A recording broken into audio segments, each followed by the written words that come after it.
Assalamualaikum warahmatullahi wabarakatuh. Waalaikumsalam warahmatullahi wabarakatuh.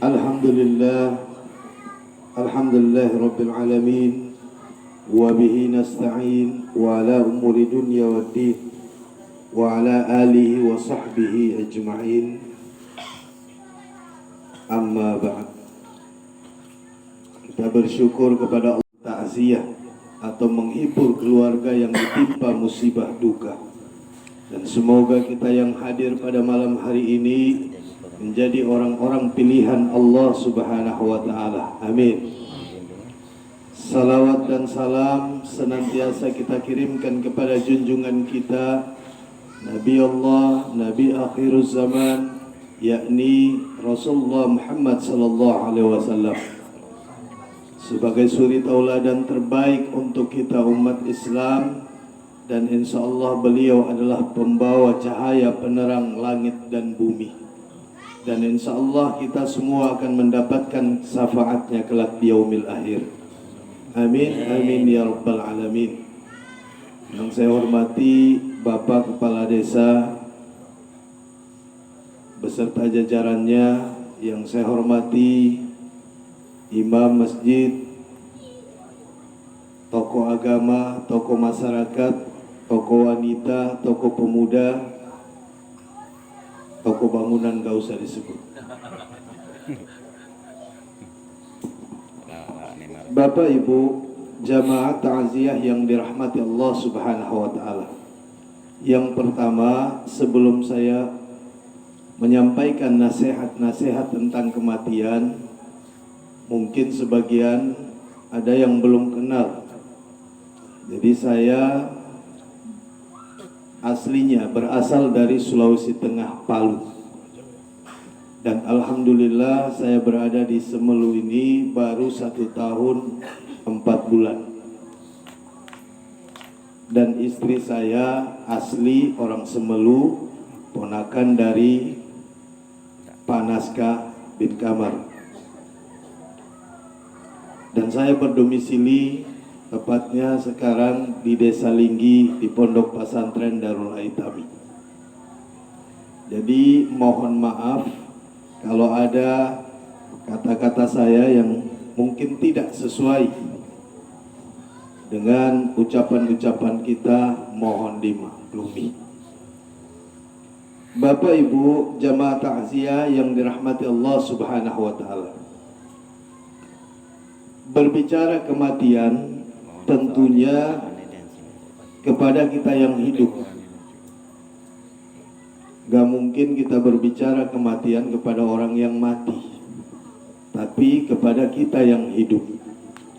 Karena kematian adalah merupakan nasihat bagi orang-orang yang hidup. Saat Siti Aisyah ditanya oleh para sahabat setelah Nabi SAW meninggal dunia, "Ya Aisyah, apa nasihat yang ditinggalkan oleh baginda Rasulullah SAW?" Maka Aisyah menjawab, Rasulullah meninggalkan kepada kita ada 2. Yang pertama, nasihat yang berbicara, dan yang kedua, nasihat yang diam. Kemudian sahabat bertanya lagi, apa nasihat yang berbicara? Nasihat yang berbicara adalah Al-Quran, sementara nasihat yang diam adalah kematian. Oleh sebab itu, kematian dimanapun dan menimpa siapapun, ini adalah merupakan nasihat bagi kita yang masih hidup. Karena kita sendiri tidak bisa menebak kapan datangnya waktu kematian itu pada diri kita.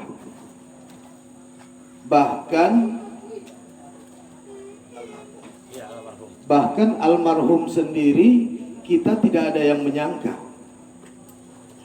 dengan kepulangannya ke rahmat Allah Subhanahu wa ta'ala. Oleh sebab itu Rasulullah SAW berpesan, Ista'idu lil maut, bersiap-siap untuk menghadapi kematian. Kira-kira saya mau nanya, yang hadir di sini udah siap nggak? Cuman 2 orang yang jawab. Ibu-ibu udah siap, Bu? Siap, Bu? Cuman 3 orang, berarti baru 5 orang. Yang di sana, yang anak-anak muda, siap nggak? Takut. Padahal Rasulullah SAW berpesan ista'idu lil maut, bersiap-siap menghadapi kematian. Karena kematian itu akan datang pada siapapun. Dia tidak pilih mana yang anak-anak, mana yang remaja, mana yang tua. Kematian itu pasti akan datang. Kita nggak tahu hari ini, besok, bahkan sebentar, 1 jam ke depan nggak ada manusia yang bisa mentakdirkan dirinya masih hidup. 1 jam ke depan aja nggak ada yang bisa tahu kita masih hidup. Betul nggak, Bu? Nah, makanya saya pengen tanya, ibu-ibu yang di dalam udah siap nggak? Ada yang iya, ada yang belum. Yang di belakang sana belum. Terus kalau kita belum siap, kapan kita baru siap? Apakah ajal ini masih menunggu kita tobat? Ajal ini datang kepada kita, nggak tunggu kita nanti kita sholat, udah rajin sholat, kita udah tobat, baru ajal datang. Enggak, ajal nggak memilih-milih. Dia datang kepada siapapun. Kadang-kadang orang yang lagi main kartu, plak, mati. Yang lagi minum minuman keras, tiba-tiba mungkin ditikam, ditusuk orang, mati. Yang lagi naik Honda kencang-kencang, tiba-tiba tabrakan di jalan, mati. Gak ada yang bisa kita tahu. Bahkan ada kawan kita yang mungkin semalam kita lagi asik bercanda-canda, tiba-tiba besok pagi kita dengar udah meninggal. Nah, oleh sebab itu ista'idu lil maut, ini kita disuruh, diperintah oleh Rasul untuk senantiasa mempersiapkan diri menghadapi kematian. Kalau mulai dari sekarang kita nggak mempersiapkan diri, apa yang akan menjadi bekal kita? Karena saat kita mau masuk ke liang lahat, dimasukkan ke dalam liang lahat, ini merupakan kubur, adalah merupakan terminal terakhir daripada kehidupan dunia. Dan dunia adalah kubur merupakan terminal awal untuk menuju akhirat, dan dunia merupakan terminal akhir daripada kehidupan. Sekarang kalau kita bicara belum siap, lalu saat kita masuk ke dalam kubur, ada orang yang bertanya, "Ya Rasul, apakah di dalam kubur itu kita sama seperti sekarang apa enggak? Apakah kita sadar seperti orang sekarang ini apa enggak?" Maka Rasulullah SAW menjawab, "Kalian saat setelah dikubur, ditinggalkan oleh orang yang mengantarkan kalian 40 langkah, maka kalian dibangunkan. Setelah kalian dibangunkan, kalian sadar seperti sekarang ini. Tetapi kesadaran kalian saat itu nggak ada gunanya. Saat itu kita buka mata, udah gelap.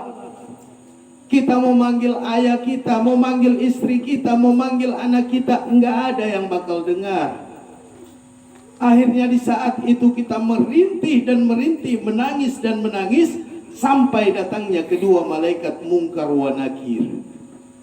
Bahkan kalau di dunia mungkin belum ada kita lihat orang yang menangis keluar air mata darah. Tetapi saat kita di dalam kuburan, disitulah akan keluar air mata darah. Kita nangis, kemana harus kita minta tolong? Kita manggil ayah kita, beliau nggak dengar. Kita panggil ibu kita, nggak dengar. Panggil anak kita, adik kita, istri kita, atau suami kita, nggak ada satu orang pun yang bisa menolong kita setelah kita di dalam kubur. Lalu malaikat akan bertanya, "Man rabbuka?" Siapa Tuhanmu? Mampukah kita menjawab Allahu Rabbi kalau semasa hidup kita apa yang diperintahkan oleh Allah ataupun kita tidak pernah sujud kepada Allah Subhanahu wa taala, maka yakinlah siksa akan kita dapati. Manusia jikalau dia baik di kuburnya, dia selamat di kuburannya, insya Allah dia selamat di akhirat. Tapi kalau dikubur aja udah celaka, maka yakinlah celaka selamanya dia di akhirat. Bahkan Sayyidina Utsman bin Affan saat diceritakan siksanya api neraka, beliau biasa-biasa aja. Tapi saat diceritakan tentang siksaan kubur, Sayyidina Utsman bin Affan pingsan sampai 3 kali. Ditanya, "Ya Utsman, kenapa engkau pingsan saat diceritakan kubur, sementara siksaan yang pedih itu ada di neraka?" Apa kata Sayyidina Utsman? "Memang benar, neraka itu lebih dahsyat daripada kubur. Tapi aku belum bisa menentukan apakah aku selamat di kubur. Apakah aku bisa melewati siksa-siksa yang ada di dalam kubur. Oleh sebab itu, maka kita senantiasa mempersiapkan diri, ista'idu lil maut, sebelum kematian itu datang menjemput kepada kita. Kemudian kita akan ditanya oleh malaikat maut, malaikat mungkar wa nakir, "Man nabiyuka?" Siapa nabimu? Kalau semasa hidup kita apa yang diajarkan oleh baginda Rasul, bahkan Rasul mengajarkan sunnah-sunnahnya, malah kita sendiri yang menginjak-injak. Hari ini orang banyak tahu sunnah Rasul itu kapan? Kalau udah malam Jumat, mereka mulai update status, buat status baik di FB, di WA, di Instagram, di Twitter. Mereka upload malam Jumat, malam sunnah. Dalam pikiran mereka untuk hubungan suami istri. Yakin apabila ada orang bicara seperti ini, maka mereka telah menghina baginda Rasulullah sallallahu alaihi wasallam.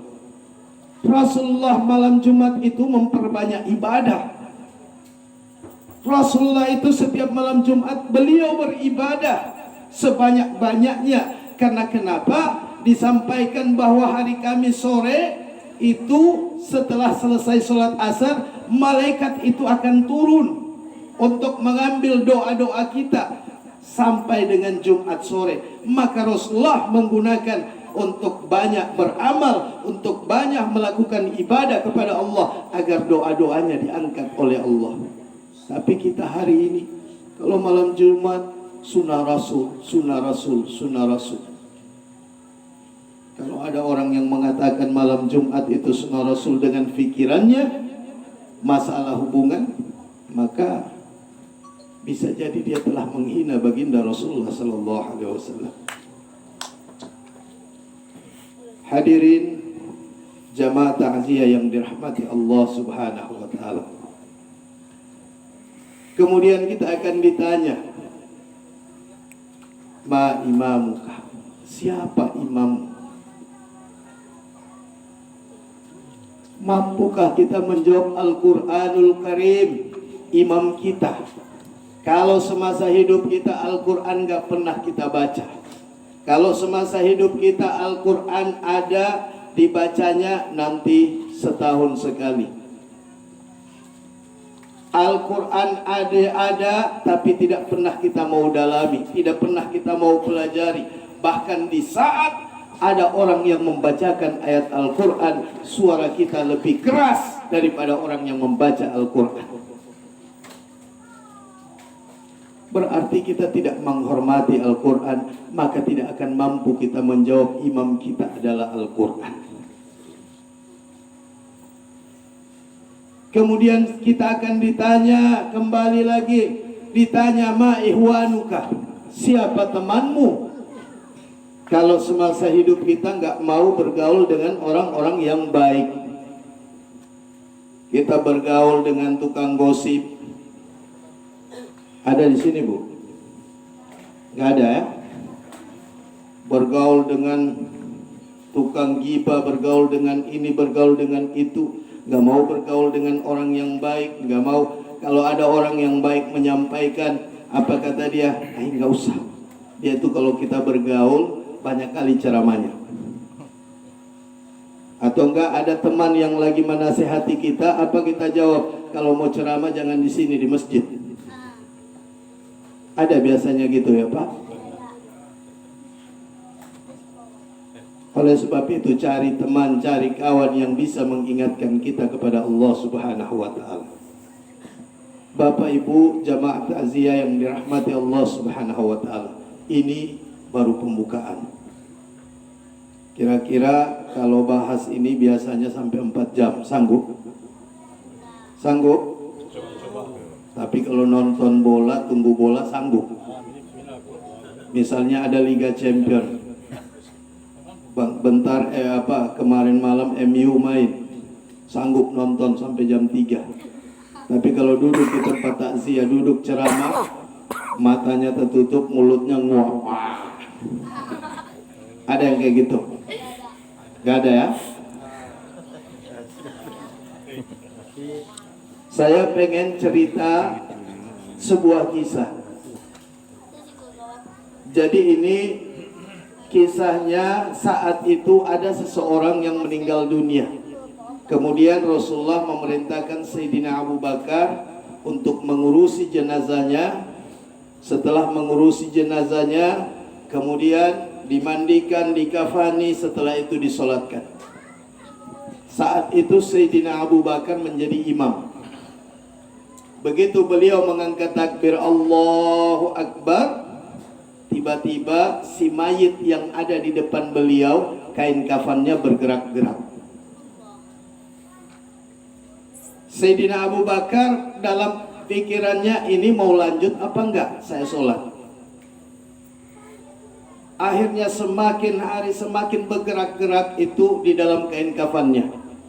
Maka dibukalah kain kafan, dihentikan sholat, dibuka kafan. Begitu dibuka, ternyata di dalam kain kafan ada seekor ular yang lagi melingkar di badannya si mayit. Padahal waktu dikafani nggak ada ular. Tapi begitu mau disolatkan ada ular. Lagi tak sih jangan sibuk. Ada ular.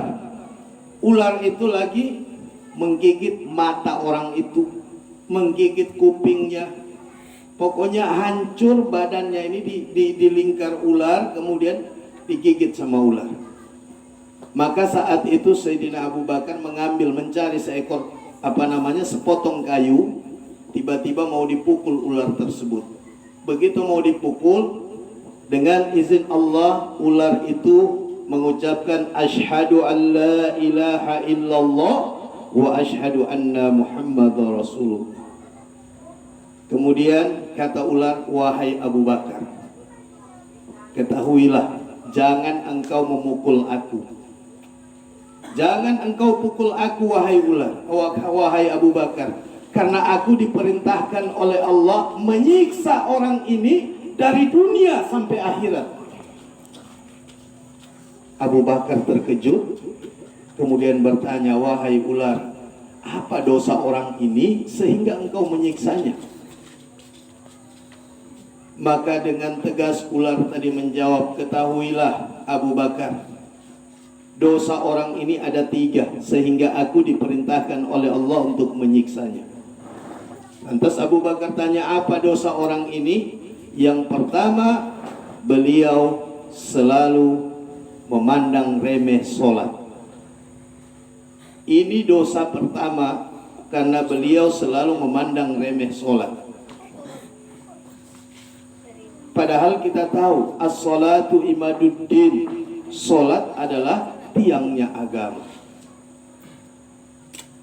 Nah, ini orang selalu memandang remeh sholat, selalu menunda-nunda sholat, nanti aja, nanti tua aja baru sholat. Orang lagi asik, orang lagi azan di masjid, beliau asik di depan komputer, komputer, asik di depan HP, nanti aja sholat bentar aja. Maka ini hati-hati. Jangan kita sampai mendapatkan fawailul lil musallin, orang-orang yang rugi di dalam sholat. Maka kita memandang enteng kepada sholat, maka orang tadi disiksa oleh ular tersebut. Di sini udah ada yang disiksa nggak sama ular? Belum pernah. Belum pernah ada kejadian dalam kain kafan ada ular. Belum ada. Insya Allah nggak ada. Tapi hati-hati, kalau kita menganggap remeh sholat, maka yakinlah pasti itu akan datang kepada kita. Kemudian kita menganggap enteng sholat, padahal sholat ini adalah merupakan suatu kewajiban kepada kita bagi setiap umat Islam. Dengan sholat kita bisa terhindar dari hal-hal yang berbau kemaksiatan. Apatah lagi anak-anak muda saat ini. Kalau dia rajin sholat, insya Allah itu senang kepada orang-orang tua yang melaksanakan sholat. Tapi Allah lebih cinta kepada anak-anak muda yang senantiasa berada di masjid. Bahkan di akhirat sana dijanjikan ada 7 golongan yang dinaungi oleh Allah saat matahari ini sejengkal dari kepala. Salah satunya pemuda dan remaja yang senantiasa taat kepada Allah Subhanahu wa ta'ala. Oleh sebab itu sholat. Kalau belum tahu sholat, belajar. Belum bisa sendiri, ikut di masjid, ikut imam. Karena ada kejadian, orang belum tahu dia sholat, tapi ingat, kalau mau belajar sholat, minta televisi dimatikan, HP dimatikan. Itu kalau sholat, supaya kita nggak terganggu. Ada satu kejadian, beliau lambat ke masjid. Tiba-tiba udah waktu sholat, akhirnya kata dia, udah sholat di rumah aja. Begitu dia sholat di rumah, sholatnya di samping televisi. Dia angkat takbir, Allahu Akbar, Bismillahirrahmanirrahim, Alhamdulillahirabbil alamin, Ar-Rahmanir-Rahim, Maliki Yaumiddin. Pas sampai di situ, anaknya nyetel televisi lagu India. Anaknya mutar televisi. Boleh coria, boleh tanggena. Dia langsung nyambung. Iya kana budu wa iya kana nasta'in. Na'udzubillah, na'udzubillah. Sholat di samping televisi, orang putar lagu India, dia ikut lagu India. Atau enggak ada cerita klasik 3 orang yang belajar sholat. Begitu belajar sholat, yang satu jadi imam, 2 makmum. Tiba-tiba angkat takbir, Allahu Akbar, lagi baca Al-Fatihah, tiba-tiba ada tikus yang jatuh di kakinya makmum. Begitu tikus jatuh di kaki makmum, makmumnya yang satu lompat, ada tikus. Makmum yang sebelahnya bilang, wih, kalau orang sholat nggak boleh ngomong. Udah berapa yang batal sholatnya? 2. Imam diam-diam nyambung, untung aku enggak. Lagi sholat, akhirnya 3 batal. Nah, oleh sebab itu belajar sholat, kalau belum bisa sendiri, setidaknya ke masjid ikut imam. Dan orang-orang yang senantiasa sholat, insya Allah dia terhindar dari maksiat. Inna sholata tanha anil fahsai wal munkar. Kemudian orang yang sholat, insya Allah kelihatan rumah tangganya tenang, hidupnya berkah, rezekinya banyak. Walaupun dia nggak kaya, tapi rezekinya nggak pernah putus. Ini orang kalau sholat. Tapi kalau orang nggak sholat, lihat aja, rumah tangganya kacau, susah cari pekerjaan, semua urusannya pasti nggak beres. Tapi orang yang sholat, sholatnya juga dengan hati. Karena ada orang yang suka sholat, ini tapi nggak ada di sini ya, di luar sana, jauh dari Pulau Semelu. Biasanya ibu-ibu, tapi bukan ibu-ibu sini ya. Habis sholat masih sempat cerita orang. Dia sholat Allahu Akbar, pas pulang ditanyanya sama kawannya, kamu lihat tadi apa tuh? Itu ibu di sebelahmu kenanya hitam di sini di bawah.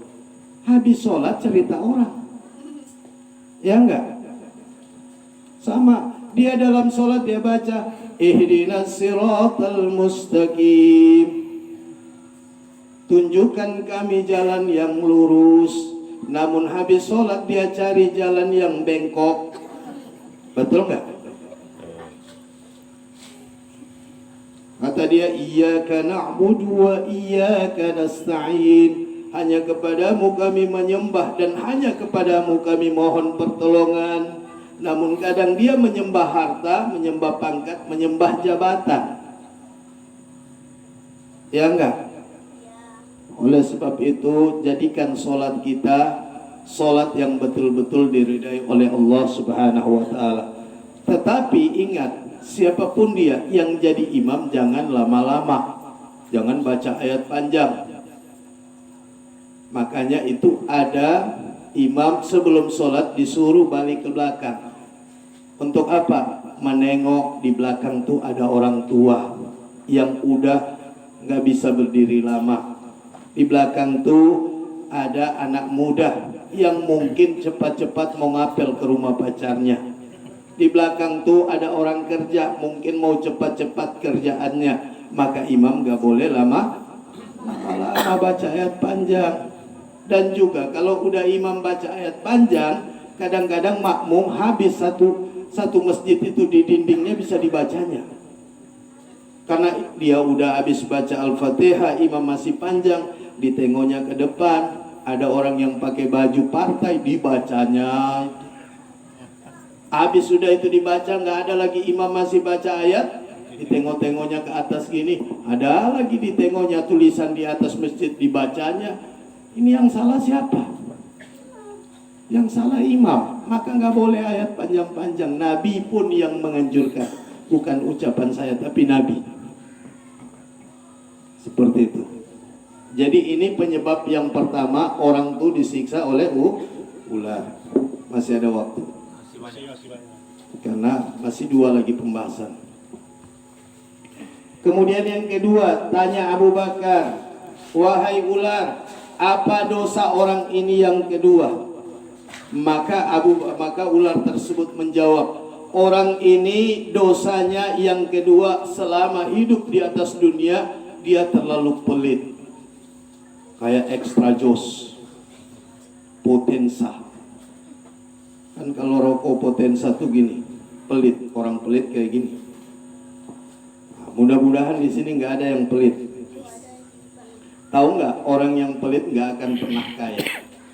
Orang yang nggak mau untuk memberikan hartanya, orang yang nggak mau untuk bersedekah, orang yang nggak mau nyumbang masjid, yakin orang itu nggak bakal pernah kaya. Kalaupun kaya hartanya, tapi nggak ada berkah. Karena orang yang rajin bersedekah, itu yakinlah, yang pertama, manfaat sedekah. Sedekah ini bisa menyehatkan badan kita. Orang aja yang sakit dengan tahun-tahun bisa sembuh dengan sedekah. Hartanya akan terjaga. Kemudian sedekah ini banyak manfaatnya. Kalau dia suka meringankan tangannya membantu orang lain, maka Allah akan mudahkan jalan hidupnya. Tapi kita hari ini kalau bersedekah, tapi nggak ada di sini ya, tempat-tempat lain jauh. Kalau bersedekah, misalnya uang di kantong kita atau di dompet kita ada yang merah, ada yang biru, ada yang hijau. Begitu mau kasih ke masjid, cari yang 2000. Tempat lain, bukan di sini. Ada yang merah, ada yang hijau, ada yang biru. Begitu mau ngasih, cari mana yang paling udah apa namanya, paling kecil, itu yang dikasih ke masjid. Nanti malaikat bilang emangnya surga itu 2000. Ya enggak? Orang kalau untuk bersedekah kadang malas, kadang takut. Datang orang minta sumbangan, orang mau apa namanya, ada kegiatan atau sumbangan, kami ini dari panitia ini, dari masjid ini mau minta sedikit keikhlasannya. Apa kata dia? Ini dari mana nih? Udah ada tanda tangan kepala desa, udah ada ini, semuanya ditanya. Ya enggak? Semua ditanya, untuk apa ini? Sebenarnya kalau kita ingin bersedekah, kasih aja. Urusan orang itu mau menyelewengkan, itu urusan dia dengan Allah. Yang penting niat kita udah sampai. Ada di satu daerah, bukan di sini ya, di Sulawesi sana. Itu ada orang rumahnya, dia udah tahu kalau mau bulan puasa tuh pasti banyak orang dari panti-panti asuhan, dari pondok pesantren, orang yang bawa map. Untuk apa? Minta sumbangan. Jadi udah ketahuan. Setiap tahun mau masuk puasa tuh dia taruh tulisan di depan rumahnya, awas ada anjing galak. Akhirnya setiap tahun gitu. Apa kata orang? Rupa-rupanya dia itu peternak anjing ya. Tiap tahun ada anjing galak. Tiap tahun ada anjing galak. Ternyata dia pelit, gak mau ngasih. Nah ini hati-hati. Ada juga orang kayak gini. Saya misalnya di sini, saya udah tengok ada anak-anak yang bawa map, mampir di rumah depan. Kemudian tiba-tiba ada anaknya sampaikan. Nah kalau itu orang kesini nanti bilang bapak gak ada ya, pasti orang tuh minta sumbangan. Oh ya udah. Tiba-tiba orang keluar dari sana, mampir sini, Assalamualaikum.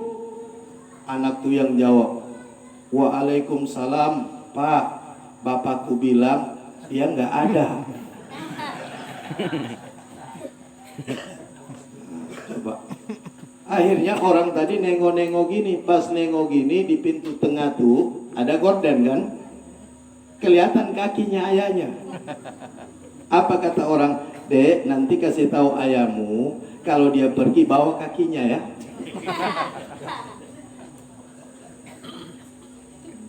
Ini karena pelit.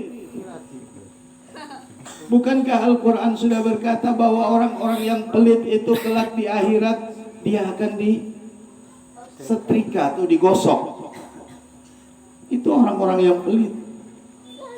Hari ini kita berani mengeluarkan uang banyak untuk keduniaan. Coba, kalau dia mau main, misalnya, dia mau beli chip. Berapa harga chip? Saya nggak tahu karena saya nggak pernah main. Ada yang tahu harga chip? Ada, berapa?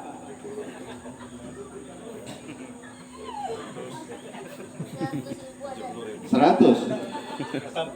Enggak sampai. 70.000. Pasti dia beli. Ya enggak? Tapi coba minta 70.000 untuk sumbang masjid, dia kasih enggak? Enggak bakal dia kasih. Untuk duniawi dia keluarkan. Coba beli paket internet yang berapa? Yang 17 giga itu berapa? 85.000. Ya. Tapi coba minta uangmu 85.000 untuk kasih anak yatim piatu. Mau nggak dia? Nggak mau. Hari ini untuk keduniaan orang mau keluarkan uang. Coba misalnya nih, di sini ada pesta. Kita biar pesta kita rame, kita sewa keyboard.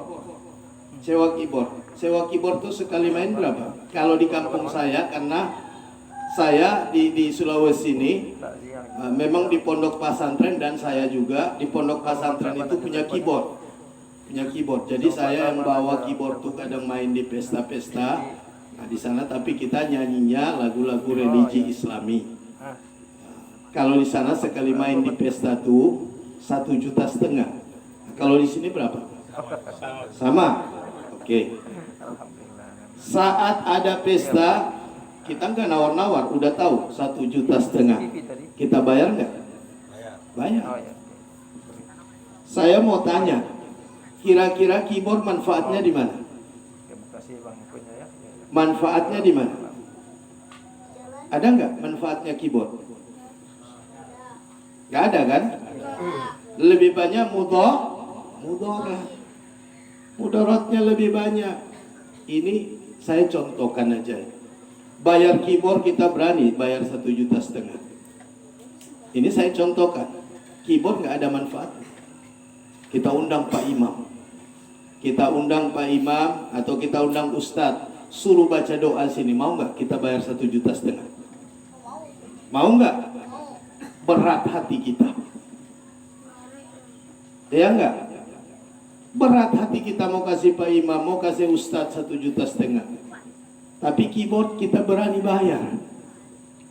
Ada orang gini, burung, tahu burung beo? Burung yang bisa ngomong. Burung itu kalau bisa ngomong, begitu itu burung baru mengucap Assalamualaikum, harganya sampai 20 juta. Bahkan sampai 50 juta. Baru bisa bilang Assalamualaikum. Tapi Ustadz bebusa mulutnya, beotot kakinya. Begitu pulang 50.000. Bukan nyinggung ya. Dan saya nggak minta juga. Ini contoh aja, contoh. Tuan rumah jangan tersinggung. Ini contoh. Burung yang baru bisa bilang Assalamualaikum, harganya 20 juta. Ustadz bebusa mulutnya ngomong, beotot kakinya berdiri, 50.000. Mana yang mahal, Ustadz apa burung? Mana yang mahal? Burung. Ada orang yang jawab, Ustadz, kan Ustadz itu harus ikhlas, nggak boleh minta duit dibayar, ya nggak? Nanti Ustadz jawab, waktu Ustadz sekolah ke Mesir, Ustadz sekolah ke Jawa, di sana Ustadz tuh kalau mau beli buku di toko bilang untuk apa? Belajar agama. Udah bawa aja gratis. Ada toko yang kayak gitu? Nggak ada toko yang jual buku gratis. Di pondok di Jakarta, alhamdulillah 3 tahun di sana, per bulannya 7 juta lebih. Pondok pesantren 7 juta lebih per bulan. Ada pondok bilang gak usah bayar, kan antum belajar agama gak usah bayar. Ada ustadz-ustadz yang ngajar nggak dibayar, ada. Mana mau di pondok pesantren aja di Linggi, mau nyari ustadz untuk belajar hadis, tanya dulu berapa gajinya. Saya sempat memimpin 1 bulan lebih, cari ustadz untuk ngajar sana. Ustadz berapa gajinya? Tanya dulu gaji, karena mereka dari sini mau ke sana pakai minyak, ya enggak? Kemudian mereka tinggalkan anak istri, pasti mau makan, seperti itu. Oleh sebab itu, kalau kita belum mampu memberikan sesuatu kepada orang lain, walaupun cuma senyum, tabassumuka fi ahi sadaqah. Senyummu di hadapan keluargamu, di hadapan temanmu, itu adalah sedekah. Kalau kita belum mampu memberikan kepada orang lain, senyum aja. Tapi ingat, senyumnya harus senyum yang manis. Jangan senyumnya senyum sinis. Jadi sebelum sebelum mau senyum sama kawan, sama tetangga, sama saudara, latihan dulu di rumah senyumnya. Tapi kalau senyum mau latihan, tutup jendela kamar. Nanti kita latihan senyum di cermin, kita senyum-senyum, akhirnya lewat tetangga dilihatnya kita dari jendela. Itu kenapa? Udah lama kayak gitu. Senyum-senyum sendiri. Jadi makanya senyum. Kalau kita belum mampu memberikan sesuatu kepada orang lain, senyum. Kalau enggak, singkirkan duri di jalan, bantu dia dengan semampu kita. Kalau misalnya ada orang yang datang minta sumbangan, belum ada duit kita, maka ajak dulu dia. Berikan dia air putih, mungkin dia capek. Ini adalah sedekah. Jangan dia baru depan pintu, kita udah bilang ada tuan rumah. Padahal dia sendiri tuan rumah. Nah ini sedekah. Maka oleh sebab itu yang kedua, perbanyak sedekah. Kemudian yang terakhir, dosa orang ini disiksa oleh ular tadi yang terakhir apabila dia mendengarkan kebaikan, kemudian dia tidak mengambil pelajaran dari kebaikan, dan dia membenci kepada orang-orang yang menyampaikan kebaikan. Ini yang ketiga. Jadi dia mendengarkan kebaikan, dia tidak mengambil pelajaran. Kemudian dia membenci lagi kepada orang-orang yang menyampaikan kebaikan. Tahukah kalian, Rasulullah sallallahu alaihi wasallam bersabda, apabila kalian mendengar kebaikan, kemudian kalian benci atau kalian ejek orang yang menyampaikan kebaikan, maka sama dengan kalian telah mengajak perang dengan Allah Subhanahu wa ta'ala. Jadi apabila kita nggak mau mendengarkan kebaikan, maka setidaknya nggak boleh mengejek. Setidaknya kita, kalau memang kita nggak mau ngambil pelajarannya, ya udah nggak usah. Ini kita ngejek, apa Ustadz? Siapa yang ngundang Ustadz? 3 pembahasannya, 3-3 saya yang kena. Nanti disalahkan bapak yang ngundang. Kalau orang tanya, Ustadz siapa yang ngundang? Bapak itu yang ngundang saya. 3 pembahasan, saya semua kena Pak Ustadz. Mudah-mudahan di sini nggak ada yang tersinggung. Insya Allah. Ada yang tersinggung? Kalau ada yang tersinggung, alhamdulillah berarti dia masih punya iman. Kalau nggak ada sama sekali dia tersinggung, sementara itu yang dia lakukan, maka yakinlah hatinya telah mati. Maka kalau ada yang tersinggung, alhamdulillah. Tetapi tersinggungnya kita bukan kita jadikan amarah, tetapi saling mengintrospeksi. Dan kita nggak boleh membenci siapapun dia yang memberikan nasihat, apalagi membenci ulama, apalagi membenci para kiai. Hari ini harus kita muliakan mereka, muliakan para ulama. Karena kalau bukan para ulama, kalau bukan karena orang-orang yang berilmu di kampung kita, kalau nggak ada lagi azan di masjid, orang yang azan di masjid, maka yakinlah kampung kita akan mendapat bencana. Kalau nggak ada lagi orang yang ngajak sholat di kampung kita, maka yakinlah bencana dan musibah akan turun di tempat ini. Maka kita bersyukur, hormati orang-orang yang berilmu, hormati Pak Imam, hormati Imam Ciknya, hormati siapapun. Ini kadang-kadang hari ini ya, hari ini kita lihat di mana aja, bukan cuma di sini, di Sulawesi gitu. Itu kadang-kadang yang menikahkan misalnya di kampung nih, misalnya yang menikahkan Pak Imam, itu Pak Imam. Kalau di sini siapa yang menikahkan? Misalnya di kampung ada Pak Imam juga. Tapi kita lihat nggak ada penghargaan sama Pak Imam. Begitu pestanya resepsi, sebelum acara ini kita sudahi, maka kita mengundang Bapak Dr. Andus ini, profesor ini untuk foto bersama. Ya enggak? Untuk mengabadikan momen ini kita undang ini Dr. Andus ini dan segala macam untuk foto bersama. Ya enggak? Begitu. Tapi belum pernah saya lihat untuk mengabadikan foto ini kita undang Pak Imam untuk foto bersama. Belum pernah ada saya dapat di Sulawesi maupun di sini. Ada nggak kayak gitu? Pak Imam setelah habis nikah udah selesai. Nggak ada dihormati Pak Imam. Ya nggak? Nggak ada Pak Imam. Udah pulang Pak Imam. Nah padahal kalau bukan mereka, apakah kawin anak kita? Apakah nikah anak kita? Maka hormati mereka. Kalau bukan mereka siapa lagi? Kalau di kampung kita nggak ada lagi Pak Imam, nggak ada lagi Pak Ustadz, nggak ada lagi muazin, nggak ada lagi khatib, maka yakinlah kampung itu Allah akan angkat keberkahannya dan akan ada musibah di dalamnya. Kita harus mengidolakan para ustadz-ustadz kita, kiai-kiai kita, Pak Imam kita. Hari ini anak muda kalau ditanya siapa idolamu? Artis. Ya. Kalau bintang sepak bola, Ronaldo, Messi, Neymar, apa lagi? Dybala. Tahu kan, Dek? Coba Ustadz mau tanya sama Ade ini. Dek, tahu Upin Ipin? Tahu? Tahu.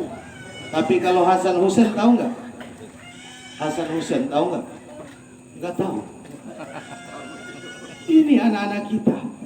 Kalau Upin Ipin tahu, pemain bola tahu. Tapi tanya cucunya baginda Rasul nggak tahu. Mungkin kalau kita tanya sama anak-anak muda kita, kenal Khalid bin Walid? Kenal? Amr bin As? Kenal? Nggak ada yang tahu. Tapi coba tanya bintang sepak bolanya Real Madrid siapa? Strikernya depan Benzema. Untuk Barcelona siapa? Pasti tahu. Inilah anak-anak kita saat ini. Maka kita harus mengidolakan para kiai kita. Ini yang ikut lihat Ronaldo, lihat artis guntingnya apa namanya, rambutnya modelnya kayak gini, anak-anak muda ikut lagi. Lihat nanti bajunya modelnya kayak gini, ikut lagi. Celananya modelnya kayak gini, ikut lagi. Ada tuh model rambut yang di atas ini ada, di samping sini botak. Ada nggak? Anak muda ikut. Itu namanya model gupsi, guntingan pemuda sinting. Ikut-ikutan. Kalau mereka artis, mau cukur gimana pun rambutnya, tetap dia top. Kita turun dari gunung, model rambut ikut artis. Artis pakai celana panjang, celananya satu panjang, satu pendek, kita ikut. Turun kita dari gunung, turun kita dari kampung. Apa kata orang? Orang gila dari mana tuh? Mereka mau gayanya gimana, pasti top. Mereka artis.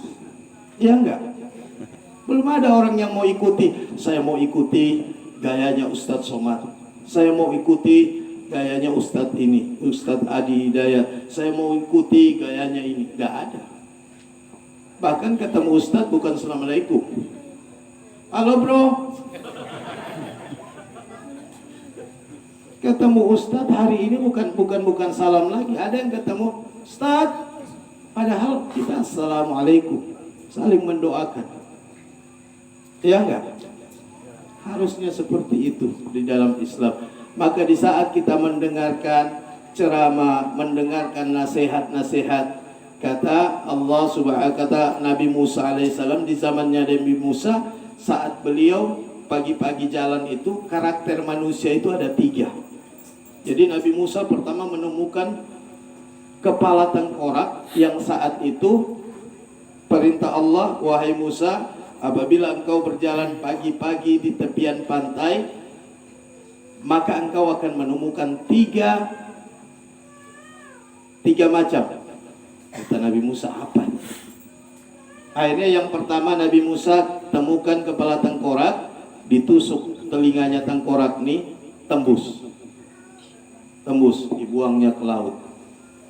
Setelah yang kedua, ditusuknya nggak bisa masuk, dibuangnya lagi ke laut. Yang ketiga ditusuk masuk tapi nggak tembus. Kemudian Nabi Musa tanya kepada Allah, ya Allah, karena Nabi Musa ini dikenal Nabi yang bisa bercakap-cakap dengan Allah. Ya Allah, apa gerangan daripada yang kutemukan ini? Maka Allah menjawab, yang pertama engkau temukan, dia ditusuk tembus sebelah, itu tanda-tanda orang yang mendengarkan kebaikan masuk telinga kanan, keluar telinga kiri. Mudah-mudahan di sini nggak ada. Kemudian yang kedua itu, ya Allah, saat aku tusuk nggak bisa masuk, itu memang kebaikan udah nggak mau masuk lagi. Kenapa? Hatinya telah mati. Setiap ada orang ceramah, apa juga tuh Ustadz cerita neraka, kata dia, emang udah pernah ke sana? Ustadz cerita kubur, kata dia, emang udah pernah mati?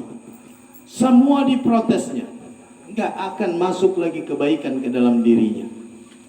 Kemudian yang ketiga, masuk tapi nggak tembus. Maka Allah bilang, inilah orang-orang yang baik, yang apabila dia mendengarkan kebaikan, dia masukkan lewat telinga kanannya, kemudian dia olah dengan akalnya, setelah itu disimpan dengan hatinya.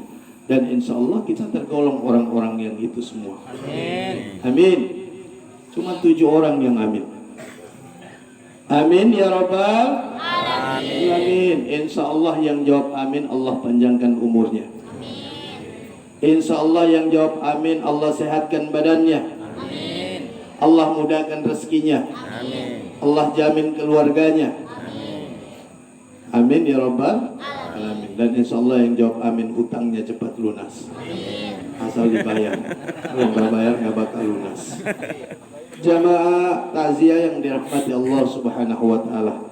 Kita kembali insya Allah. Dengan adanya takziah ini, kita mengintrospeksi diri. Hari ini keluarga kita, sahabat kita, orang tua kita yang meninggalkan keluarganya, kita mohon kepada Allah supaya diberikan kesabaran, ketabahan, dan insya Allah almarhum diberikan tempat yang layak oleh Allah Subhanahu wa taala. Dilapangkan kuburannya dan dimaafkan segala dosa-dosanya. Dan insya Allah buat kita yang masih hidup, jadikan ini pelajaran bahwa kematian itu akan datang. Kullu nafsin za'iqatul maut, semua yang bernyawa pasti akan mati.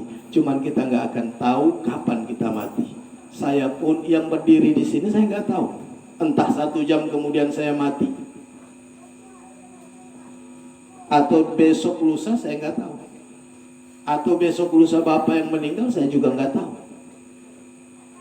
Tapi mudah-mudahan kita minta sama Allah diberikan umur panjang, agar kita bisa mempersiapkan diri menghadapi kematian ini, dan kita jadikan bekal dalam kehidupan kita.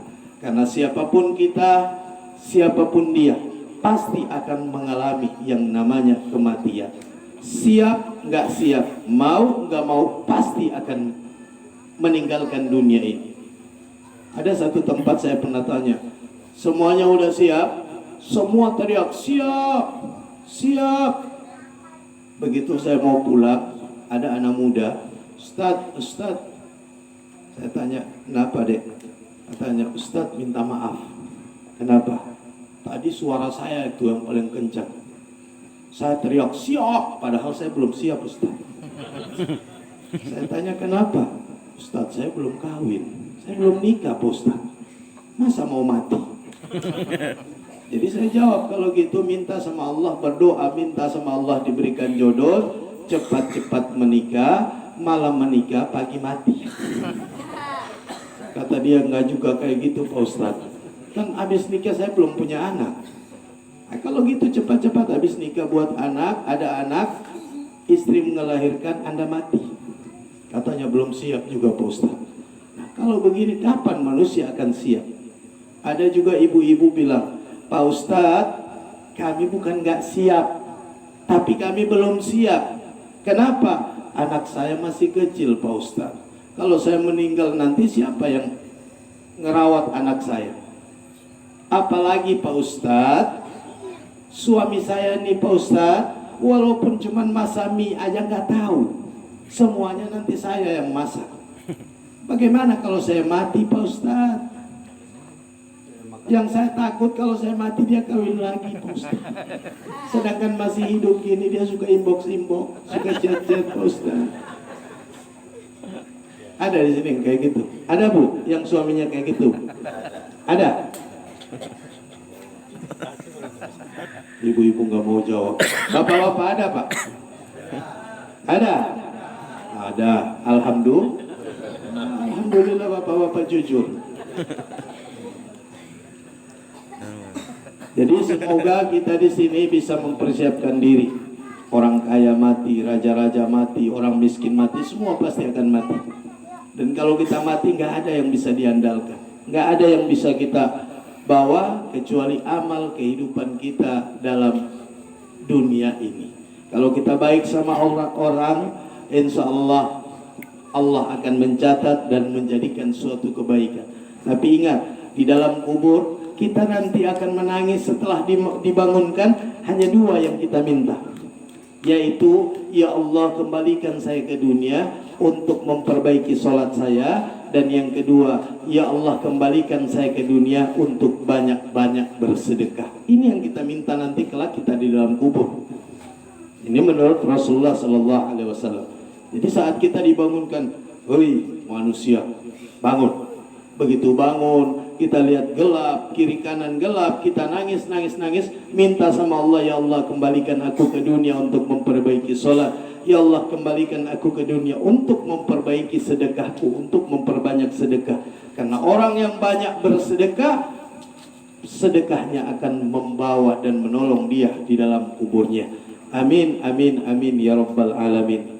Jamaah ta'ziyah yang dirahmati Allah subhanahu wa ta'ala, sebenarnya masih ingin panjang lebar, tapi sayang, sungguh sayang, banyak yang udah ngantuk mungkin ya, dan udah capek mungkin seharian kerja. Dan juga di dalam suatu pepatah bahwa tuan rumah harus menghormati tamu, tapi tamu juga harus tahu diri. Maka saya pun harus tahu diri. Sampai di sini aja ceramah saya, nasihat saya, insya Allah kalaupun ada ucapan-ucapan saya yang salah, yang menyinggung perasaan bapak dan ibu, mohon dimaafkan. Betul-betul ikhlas Pak, dimaafkan. Ikhlas. Jangan nanti saya pulang dihadang di depan. Ustadz tadi yang nyinggung-nyinggung ya. Jadi semoga kita saling memaafkan, dan insya Allah kalaupun ada kebenaran itu datangnya dari Allah Subhanahu wa ta'ala, dapat kita amalkan dalam kehidupan kita sehari-hari. Terima kasih atas segala kelebihan, mohon maaf atas segala kekurangan. Usikum wa nafsi bitaqwallah. Wassalamualaikum warahmatullahi wabarakatuh.